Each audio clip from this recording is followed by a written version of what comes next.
Hi, everyone. Welcome. Let everyone gather in here.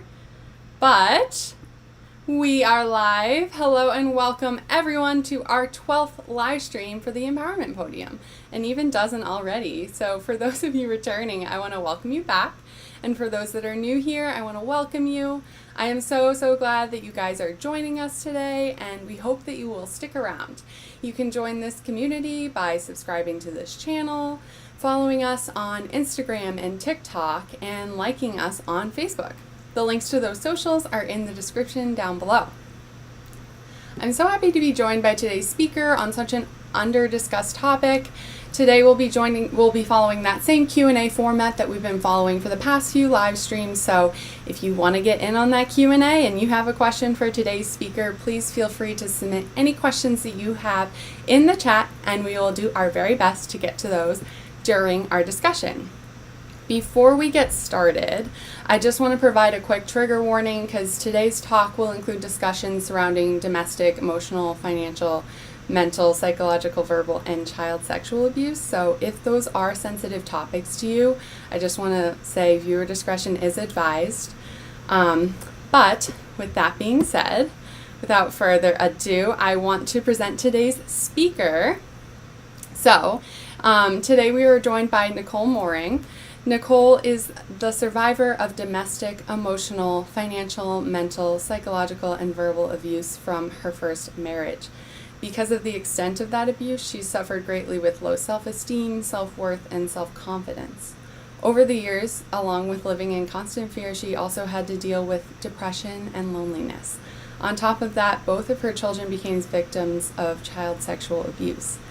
Despite all this trauma, Nicole has been able to make a remarkable personal comeback, founding Voices of Change 2018 with her daughter Macy.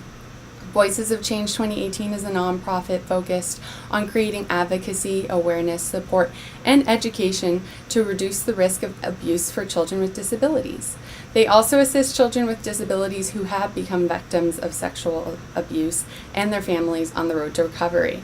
Additionally, she recently launched a published book entitled Finding Myself, Overcoming Abuse, Heartbreak, and Loss, Then Finding True Love. Her hope is that her story, strength, bravery, persistence, courage, and determination will inspire someone else to keep going and to never give up. Welcome, Michelle. Thank you so much for joining us today. Thank you for having me. I appreciate it. Of course. All right, so let's just hop right on into the Q&A. I think I made kind of a clear in the intro, but you're a woman of many hats. You're a mother, you're a wife, an advocate, an author, a speaker, and a survivor. I want to focus in on that last one, survivor, to start. I understand that you are a survivor of domestic, emotional, financial, mental, psychological, and verbal abuse from your first marriage. So can you share just a little bit about that difficult experience with us and how that really affected you? Sure. I spent 5 years with my ex-husband before we got married, mm-hmm. and then we were married for 12. And all those things didn't start off, it just doesn't start off like that. So it's not visible and it's mm-hmm. not noticeable. You go through the grooming stage, and everybody around me could see it. Everyone around me could see, the impact it was having on me, and just how horribly he was treating me mm-hmm. and mistreating me, and just, how negative he would talk to me and how he would put me down. And, it just became it was so subtle in the beginning, and it built over time. So I wasn't seeing it, and I was constantly sticking up for him. And now looking back, mm-hmm. I could kick myself, but going through it, you want to just, you defend the person, because that's who you're with, and, mm-hmm. That's your spouse or your significant other at the time. And so as all this is going on and the abuse continues and the control, he's very narcissistic, very controlling, an alcoholic, mm-hmm. and so he didn't know love. He didn't know how to love. All he knew how to do was anything he wanted was what he wanted to control. And he wanted that environment to be, ultimately his kingdom, really, so I became very submissive. He was very dominant and for everything. And as time, grew on, and as the years grew on, I started to lose friends and neighbors and family. And it was always my fault. Nothing that ever occurred was his fault. He would never take accountability. Yeah. And so I began to sink lower and lower because I really felt responsible. Like, why aren't these people talking to me? And, why are my friends drifting? Because he was making me feel responsible, Right, yeah. And in essence, I don't find this out to fast forward years later after we're divorced and everything, which, didn't help. Well, it helped then, but, would have helped way back when. I found out that they were drifting because they didn't want to deal with him. They couldn't handle how he was treating me and, right. The abuse. And I just couldn't see it. I couldn't. The rose-colored glasses were on, and he had me so brainwashed and so manipulated to his world. So 17 years, this was over a course of 17 years that this, happened. Yeah. And, it started off with the control and, who you can talk to. And then it became, he's telling me lies and telling me what I'm not allowed to tell people. And it became so incredibly intense. I didn't know what I was allowed to say to people, what I wasn't allowed to say, because everything was so robotic at this point. And it just, then that started to distance me from people as well, and he built up barriers intentionally so that people couldn't then get close to me or couldn't tell me or warn me to, it's time to get out. You have to get away from him. Because there was those barriers then, purposely. So good at it. He was so good, master of manipulation. I mean, really, So yeah. Oh, I can imagine. I mean, they always say, hindsight's 20/20. I'm sure that, especially if it was over the course of 17 years, like, it's so subtle, but so it's hard to see in the moment. But looking back at it all, I'm sure it's totally clear. That makes perfect sense to me, but I can't imagine going through that and just losing people and not knowing why. Right. Yeah. And blaming yourself. Yeah. It was, because your self-esteem is so shot at this point, and your self-worth and your self-belonging and, everything. It's just gone, Yeah. So then rebuilding all that, you have to start inevitably from scratch, and you're blaming yourself for everything. Because you've done everything wrong because you've been told that for so many years. Right, right. So you've got to break out of that whole thought pattern. Man, yeah. It's not easy. I'm sure it's not. Not easy. No. I'm sure not. Wow, yeah. That I can't imagine having to go through that. But then I know that you also shared that both of your son and daughter are also survivors, victims of sexual abuse. And I know as a mother that has to have been one of your absolute worst nightmares. And I can't imagine what it was like going through that on top of everything you'd already experienced. It's kind of like a double whammy, horrible. But can you share anything with us about, this horrifying experience? Sure. So, as, I get divorced and, I'm trying to go through all that. And, and I honestly felt like I was helping myself heal. But ultimately, they're first. So it was always their needs first. And my son has special needs. So it was always therapies and, anything that was, pertaining to him. Because, they're my kids, so they're first. And, my daughter in school and, play dates and everything. So everything was, consumed in their world. So I'm thinking, I'm going along and I'm thinking I'm getting myself help. And what I didn't realize was I was still internalizing so much, because that's a long time. I mean, that's, at that point, that was half my life that I had been so severely abused. And that's all I knew for those 20 years, So, and at this point, I go from being somebody's controlled wife to now I'm on my own and I'm a mom. And that's my main goal, my main role. Besides my job, that's my main role, and my main focus. And so as I'm going through all that, I'm thinking that I'm helping myself, and I was seeing a counselor, a psychologist, which, I'm not ashamed to say that that's another stigma in society. Yes, that it is. So many people just, and I wish it wasn't, because if you don't get to the root of your problems, you can't heal within, and that's so important, know. Yes. And even though I was going to her, as I look back and I reflect on that now, I was so consumed and everything was about my kids, which is a good thing. But I also needed to help myself, because if you're not at 100%, you're no good for anybody, So as I'm going through all this, my son discloses for the first time, because he was a victim twice by the same perpetrator. He discloses for the first time. And that was just mind-boggling to me, because another topic in society, hence the epidemic. We don't talk about it. No. Therefore, it grows. The epidemic grows. And I honestly, when he was diagnosed with autism and Fragile X syndrome, he was 14 months old, and I really felt like he was exempt from all this. I didn't feel that we would ever have to worry about this. Although I continued to have these conversations, nobody can touch you, or a bathing suit goes, stranger danger, because I think as society in a whole, we have that preconceived notion that it's going to be a stranger. Yep. And it's not.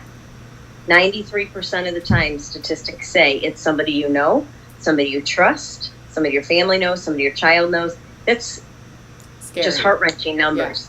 Yeah, when you think that's about really that. Scary. So he discloses this, and my whole world just turned upside down. In a matter of a second. It is your worst nightmare coming true, one of your worst nightmares as a parent. And I didn't know what to do. I didn't know who to turn to, because nobody talks about it, number one. And I really felt like it was never going to happen to my kids. Yeah. But it doesn't discriminate.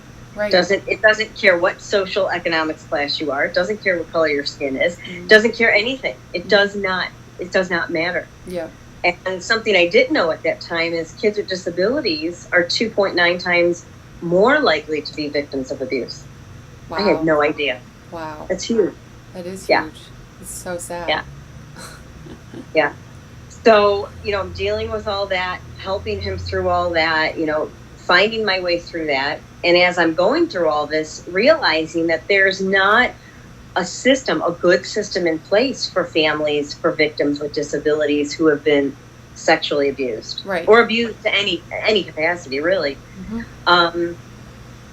And so then, not too long later, my daughter was sexually assaulted. She was 15 at the time. She's neurotypical. And when I started to see how the justice system treats neurotypical kids or individuals versus individuals with disabilities, I just was sickened. Yeah. My son did not receive justice. We were discriminated against in every way. He never his perpetrator walks free two times. Jesus. And my daughter received justice that she deserved. And it was just mind-blowing to me that just because a child has a disability, why does that matter? Why aren't they believed? They deserve equality. Yeah. They deserve justice, just like the next kid. 100%. Ugh. Yeah. Those are some absolutely startling statistics that you threw in there, I think. And I think also hearkening back to your point about like stigmas on certain topics, I think like past speakers that have come on here have definitely hit the mental health and that therapy's okay and all that stigma. But I think that this is one of the first times that the subject of, sexual abuse and any kinds of abuse really are taboo, like people don't talk about them because that would never happen to me, and those are things that I don't need to worry about, or that like only happen to people who are like asking for them, or like terrible thoughts like that. But I think it's so important to be talking about them, and I think you're totally proving that point, that it needs to be normalized. But well, kind of transitioning into something a little bit more positive, but back to your many hats. you're not only a survivor, but you're also a speaker and an advocate, and you founded, along with your daughter, Voices of Change 2018, which, as I mentioned before, is a nonprofit focused on reducing the risk of sexual abuse for children with disabilities through education and awareness. And in fact, I did see that you also recently won the 2021 Crucial Point Award, which is an annual award given to people and organizations that delve beyond the surface of sex crimes to focus on overlooked niches of survivorship and implement real solutions. So congratulations on that. Thank you. Thank you. Can you just tell us a little bit more about why you and your daughter founded this organization, how you kind of went about it, and what you are working towards a little bit more? Sure. So, as I mentioned, once, when Macy and I started to have conversations of the difference between her and my son's name's Evan, when, in their cases and just in how they were handled so differently and how she was believed right away and taken so serious, and every team player in her case, from the detective to even the DA. I mean, everybody, the prosecutor, the probations officer, everybody was just all in and cared about what happened to her, what the outcome was going to look like for her, that justice be served. And it was entirely different for Evan's case. And so we started to have these conversations, and, she would see me sitting up night after night after night, like, searching the internet, looking for resources for families like ours, for supports, for support groups, for psychological services, because that's something very difficult to find. I'm sure. Just for anybody. But when you're trying to find such a unique individual, that's dealing with special needs kids and trauma-informed care, it's not easy. We fortunately found somebody who has been instrumental in his recovery process, but wasn't easy. And then you have to go, well, do I want a male? Do I want a female? Depending on who the perpetrator was. There's so many questions and there's so many angles to all this. So I started to write down all the things that weren't available when we left that child advocacy center for him. And not because they neglected to do anything, just the things aren't out there. These things just aren't readily available like how they were for Macy. So, she and I started having these conversations and writing things down and brainstorming and saying, what is it? Obviously we're not the only family this is happening to, with the statistics being so high. And that's how we really came into fruition, just saying, okay, what are the core needs of that we didn't have? That I spent so much of my time and energy that could have been used for Evan and our family. My husband and I am since remarried, and my husband and I and our kids, trying to help us heal because the support just isn't there. People, whether they don't know what to say or whatever the case is, you don't have that support, unfortunately, that you need. And it hurts, so you're trying to navigate this on your own and help your kids, help yourself with very little. I mean, I had my mom and my stepdad and, my husband, and I mean, it's your support system, your circle is very small. So that's how we came into fruition, just really wanting to make sure no other family felt alone and that no other family had to go through the agonizing processes that we did to find systems in place and providers and supports. It shouldn't be that difficult. And we could see why people gave up and or don't report it, which you can't have these things. You just can't have it like that. If there's going to be change, we came into being. If there's going to be change, then there has to be the proper resources in place and the support, or else people aren't ever going to report it and stuff like that. So that's really, really admirable what you guys are doing. And I think it's so crazy that you were able to take all these traumas, all these crazy, horrible, negative experiences and turn them into something positive, trying to help other people who are going through the same thing or help others avoid going through the same thing. I think that that's super admirable, and applaud you. Thank you. Thank you. And you can't be stopped, because now, now I know that you have a new book out called Finding Myself, Overcoming Abuse. Overcoming Abuse, Heartbreak, and Loss, then Finding True Love. So after all that you've been through, the fact that you're continuing to share your heartbreaking story for the purposes of the support of others going through similar situations, not for sympathy, is like extremely admirable, as I've already said. And I think we've already kind of touched on this, but domestic and sexual abuse are just so often deemed taboo topics, and they're not talked about. But you've clearly proven that it is so important to talk about them for the purposes of awareness and ultimately prevention. So can you tell us more about what made you decide to write about your experiences, what you kind of learned in the process of writing about them, and where you are today in your life after overcoming so much? Sure. So I actually started writing my story of the kids after I got their blessings, because, as you said, I mean, there's so much need for that awareness. Right. So I sat down and I started to write the story of my journey as a mom of two sexual survivors and their road to recovery. And, that road's still going. I mean, it's unfortunate. It's not just, you don't flip a light switch and it's over. I mean, it's a long and twisted road, and, it's winding and, ups and downs. And as I started to write it, what I realized was there was so much history with them, with myself, and I don't want to give out too much. Yeah, so I have to watch how I take it, because there is book 2. Mm-hmm. So as I started to write it, I started to work backwards.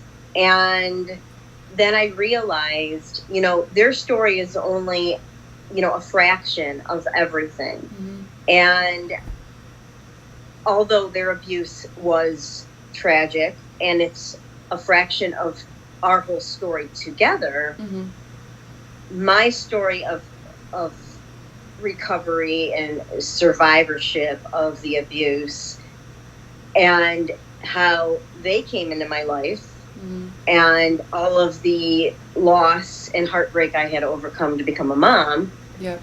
I felt that was important to also express to individuals, because those are also topics. There was infertility. There was a loss of adoption. So these are all things people don't talk about. Right.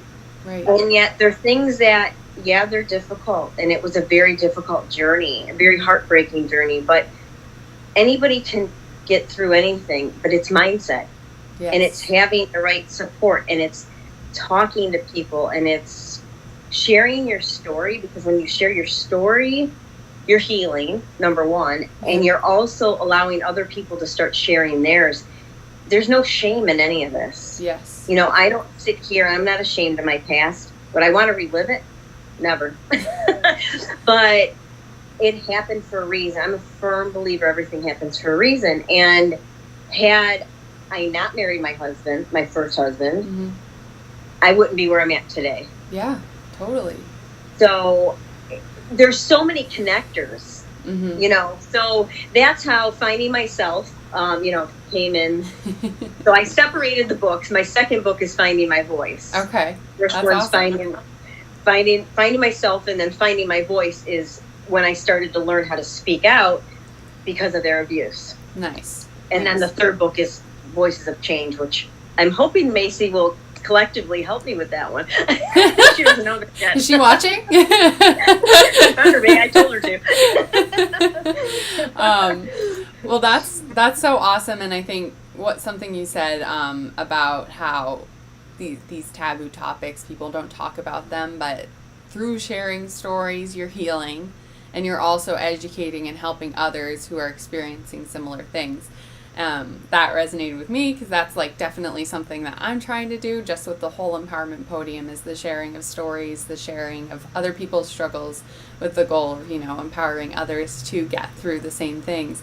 So I think that your writing of the books and everything is just so incredible, because I think you've got to normalize talking about these topics, and what better way than to put them all in print, publish it for the world to read. Yeah. And it wasn't easy. I mean, it was, I had to actually stop. I mean, there was some things that what I didn't realize was all the repressed memories and, that had just started to surface as I was writing. So as I'm writing and these things are starting to surface, and then I would go and talk to my counselor and I'd be like, what are these pieces that, I wasn't remembering? And I had to put it down for about 6 months because I couldn't handle the things that I did remember. And I did share about it in the book. Yeah. But I needed to heal myself once these things came, into being. And I don't know that I would have remembered them otherwise, So it's definitely been a healing process for me. Yeah. I think it was very therapeutic. And I just hope it helps empower others. And, a bad situation doesn't have to always be bad. I think you can find good in anything. You have to make it. You have to find it, though. Yeah. Nobody can find it for you. 100%. And we're going to all have bad days. I have them all the time. Yeah. I mean, today was not a good day for me, and that's okay. I mean, tomorrow will be better. Yeah. And you just have to know that, Yeah. So just hoping that I can help other people to know that, and I by no means advocate for divorce by my book. I want people to know that too. I mean, but I also want women to know, or men, because men are abused as well, that if you're in a relationship that you're not happy, we get one shot at this life. Yeah. You shouldn't stay. Yep. If you're miserable, why stay? Yeah.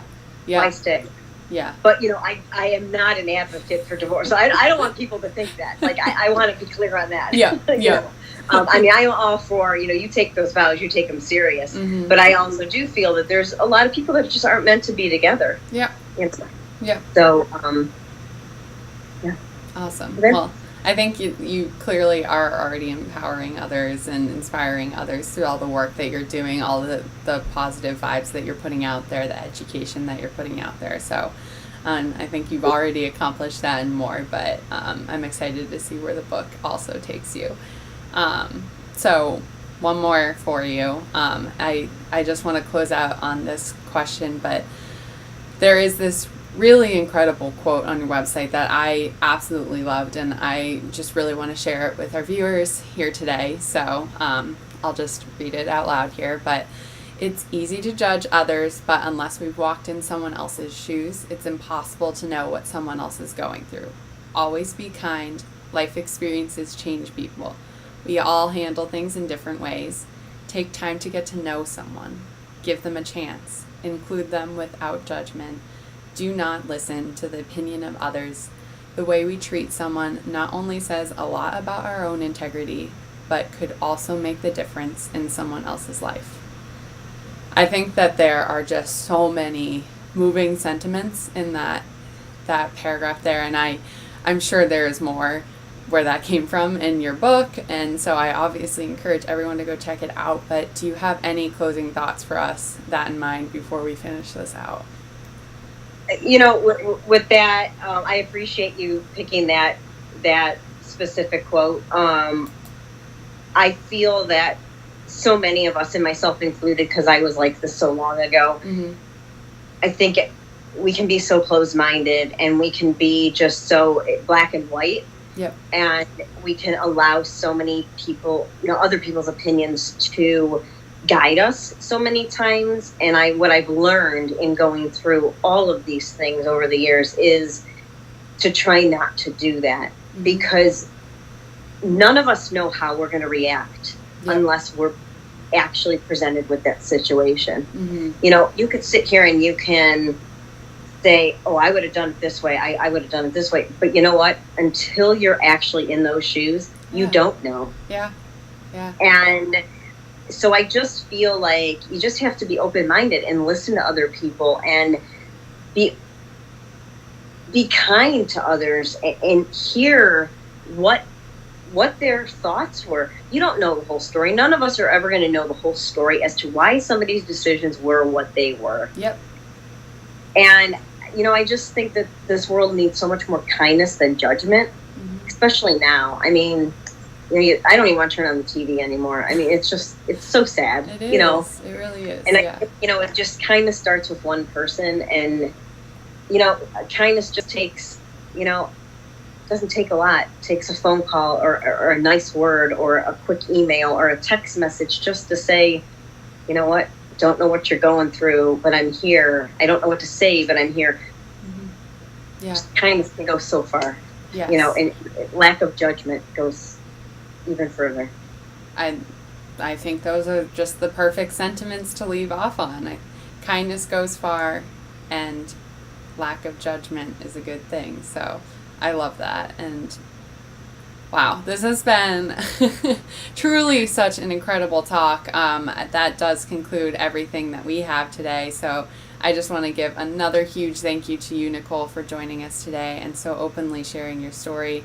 I think it's safe to say that you are an inspiration to everyone surrounding what it means to be resilient, and the way that you've taken such trauma and turned it into something positive, empowering others, is truly awe-inspiring. So everyone go check out Nicole, her new book, and Voices of Change 2018. I've included links in the description below to all those resources. So I know I'm going to be checking out your book, and I just want to thank you again so much for coming on. Well, thank you for having me. I appreciate it. Of course. Now, just quickly before everyone runs off, if you'd like to share your story, please let me know. Just like Nicole, email us at empowermentpodium@gmail.com or message us on our socials. We have Instagram, Facebook, and TikTok, all of which you can find by searching at Empowerment Podium or in the links in the description. So give us a follow there to stay up to date on when we will be going live next and to see some replays of our stories. If you like this stream, please like this video and subscribe to this channel. You can also hit that notification bell to receive a notification every time we post a new video or live stream. And with that, thank you guys all again so much